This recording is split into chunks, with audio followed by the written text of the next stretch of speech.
All right. Good morning. I'm gonna go ahead and get started. I know it's a little late, but you know how we roll, so it's all good. All right. Let me open up in prayer, and then we'll jump into a little review and get going on this week's lesson. So we're still studying the life of Moses. So. Which I'm finding a lot of interesting things that I didn't know about Moses in this, and we're just getting started. So, but all right, let's open up in prayer. Father God, we thank you and praise you that we can be here today. Thank you for allowing us to come into your house and to worship you and to study your word, Lord. And Father, I just thank you and praise you. And Lord, I just ask that you just speak through me during this time and help us to understand something that we probably didn't know before. And even though we've heard this story numerous times, Lord, I just pray that you would speak to us in a powerful way. Lord, I just ask these things and praise you for it. In Jesus' name, amen. Okay. All right. So last week we got through the plague of blood, the first plague, where all the fresh water was turned into blood by God through Moses and Aaron, and that the Egyptian magicians did the same thing. They got a little bit of fresh water out of the ground and turned that into blood also. Okay. And that, Pharaoh's heart was hardened. As God said, God told Moses it was going to be, his heart would be hardened. And it would be that he would not relent. Okay. And so that's what happened. They went down there, he turned the water, and all the fish in the Nile died and everything. And this was basically an attack against the gods of Egypt, because they had gods for everything in Egypt. They had like 35 to 45 gods that they worshipped, and everyone had a different role. One was like the river, and because the Nile was such a economic and physical thing for them, that they got water and other stuff from or whatever, that it was really important to them. And so for all the fish and everything to die in the Nile was a big blow to the Egyptians. So and then it was asked to me last week how long the river stayed blood, how long this plague lasted. Okay. And there's not a whole lot talked about it, but there's not, one commentary that I read said that there's not intervals between the rest of the plagues. It doesn't say how long the rest of the plagues lasted or how long it was between each plague and stuff like that. But in this case, at the end in verse 25 of chapter 7, it says, and 7 days passed after the Lord had struck the river. Okay, so this kind of gives an interval before he goes to the next plague. All right, so it's believed basically that this plague, that after 7 days the river started to clear up, the water started to clear up and stuff like that, and the Egyptians had to dig in places beside the river to try to find water and everything. And so they did that. And so it's, I guess the kind of general rule, the answer to that question would be about 7 days is how long the water was struck by it. But it had done the damage. It killed all the fish, all the wildlife in the river and everything. And the other part of it is the next plague we're going to see, it comes up out of the river. So if the river's blood, nothing can live there, then these things shouldn't be able to be coming out of there. So we'll kind of go from there. So that's what we'll go with there. So but yeah, so God's heart is hard, not God's heart is hard. God is hardened Pharaoh's heart, which was already hard to begin with, but so we've talked about that before, how it's not, a lot of people say it's not fair that God hardened Pharaoh's heart, but his heart was already hardened because he was enslaving the Egyptians. And it just, God allowed for him to get a harder heart. And so it's more of God allowing it than God actually doing it. And so, but, okay. So, and there is some disagreement about the 7 day thing between some commentators, but kind of the general rule, I think, is about 7 days. So for that, and that's why it specifically says it in there. And so that it was 7 days before the next for the next thing. Okay, so all right, so we'll go on to the second one here, verses 1 through 15 in chapter 8. All right, and the Lord spoke to Moses, saying, "Go to Pharaoh and say to him, Thus says the Lord, let my people go that they may serve me. But if you refuse to let them go, behold, I will smite all your territory with frogs. So the river shall bring forth frogs abundantly, which shall go up and into your house, into your bedroom, on your bed, in the houses of your servants, on your people, into the ovens, and into your kneading bowls. And the frogs shall come up on you, and on your people, and on all your servants." Then the Lord spoke to Moses and said to Aaron, Stretch out your hand with your rod over the streams, over the rivers, and over the ponds, and cause frogs to come up out of them on the land of Egypt. So Aaron stretched out his hand over the waters of Egypt, and the frogs came up and covered the land of Egypt. And the magicians did so with their enchantments, and brought up frogs on the land of Egypt. So Pharaoh called for Moses and Aaron and said, Entreat the Lord that he may take away the frogs from me, and from my people, and I will let the people go that they may sacrifice to the Lord. And Moses said to Pharaoh, Accept the honor of saying, when I shall intercede for you, for your servants, and for your people, and to destroy the frogs from you and your houses, that they may remain in the river only. And so he said, Tomorrow. And he said, Let it be according to your word, that you have known that there is no one like the Lord our God. And the frogs shall depart from you and your houses and the servants and from your people, and they shall remain in the rivers only. So Moses and Aaron went out from Pharaoh, and Moses cried out to the Lord concerning the frogs which he had brought on against Pharaoh. So the Lord did according to the word of Moses, and the frogs died out of the houses, out of the courtyards, out of the fields. They gathered them up and together into heaps, and the land stank. When Pharaoh saw that there was relief, he hardened his heart and did not heed them as the Lord had said. So, frogs. Anybody like frogs? Right, yeah, exactly. Yeah. I got a lot of tree frogs because I'm out in the woods and stuff out there. I get a lot of tree frogs, and they'll be out there. They'll go out on the back deck, and they'll be clinging to the side of the house or whatever. And I'm just like, that's... Well, no, that's fine until they do their little mating call, which is really loud and obnoxious, and then I go out and take a stick and, shoo them away. Yeah. So, huh? She said something to look forward. Yeah. So yeah, exactly. So, but yeah, frogs can be kind of annoying. I mean, I know some people like to eat frog legs. They eat insects. Yeah. Oh yeah. And the Egyptians worship frogs. Yeah, they were not allowed to kill the frogs. You weren't allowed to kill a frog in the land of Egypt. I'd have been in jail. So. And they get up in my house. Yeah, exactly. So if it's breathing air in my house and it's not part of my family, it doesn't belong there. So but sometimes if it's part, never mind. I'm not going to say that. So, but yeah. So, but aren't you glad you're in the family now? So, but anyway, so yeah, there was a god over the frogs. They had a god over the frogs. Somewhere in here, I got it in your notes. But, oh yeah, there it is. They worshiped the goddess Heket, who had a woman's body and a frog head. Yeah. So how about that? So, do you worship a god that looked like that? No. So, but like I say, all of these plagues go against a god of the Egyptians. And this goddess also had something to do with the Nile too and stuff. And so, but the frogs normally stayed in the freshwater ponds and weren't that bad. They would come up on the land a little bit, I guess, or whatever, like frogs do and stuff.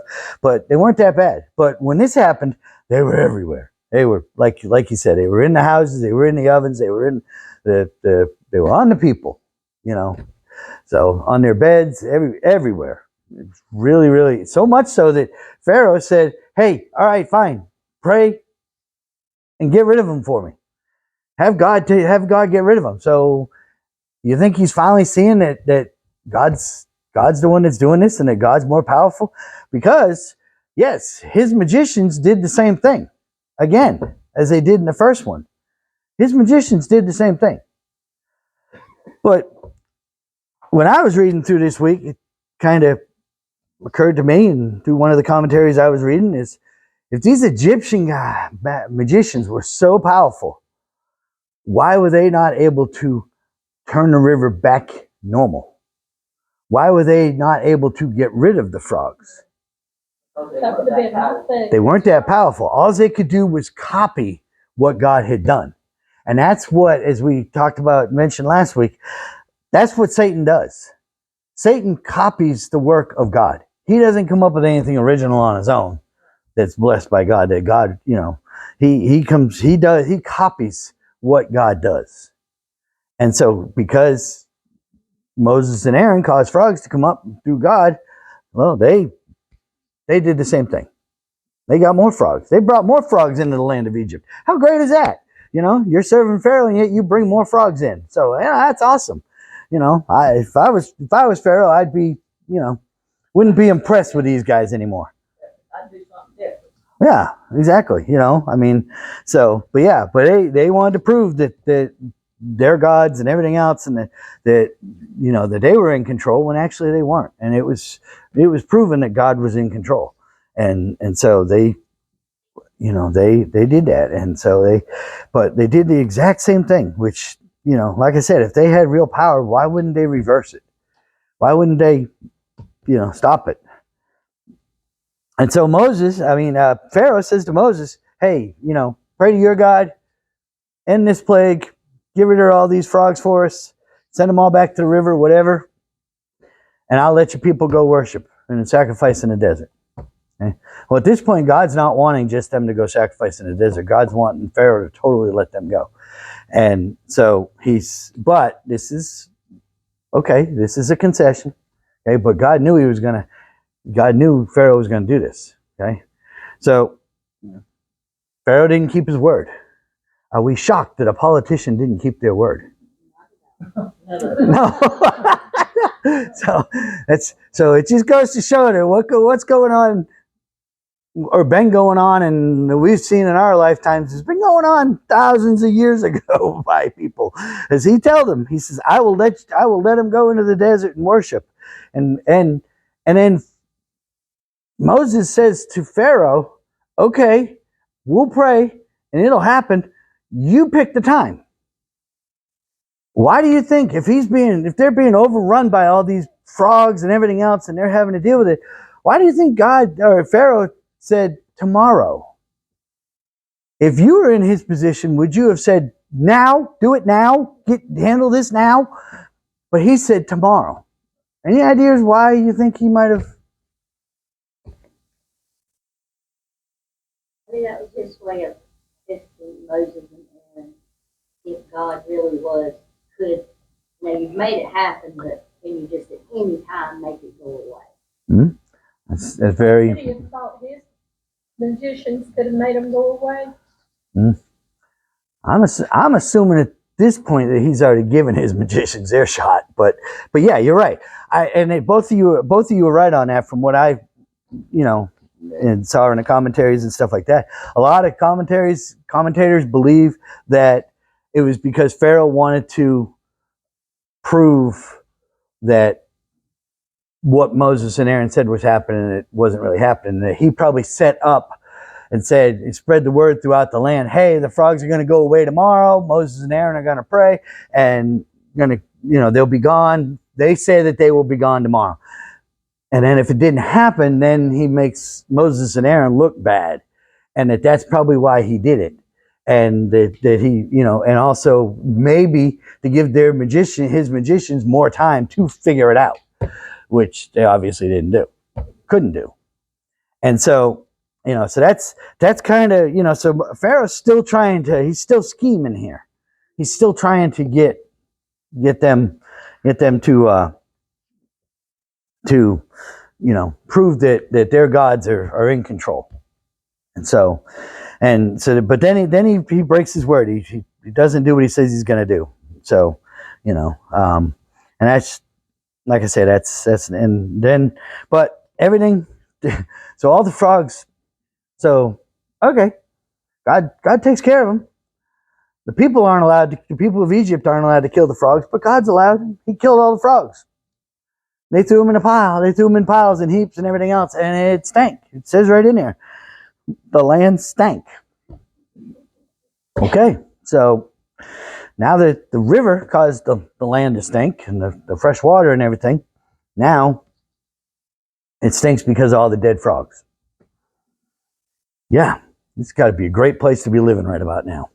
So, but, all right, but God's not done yet.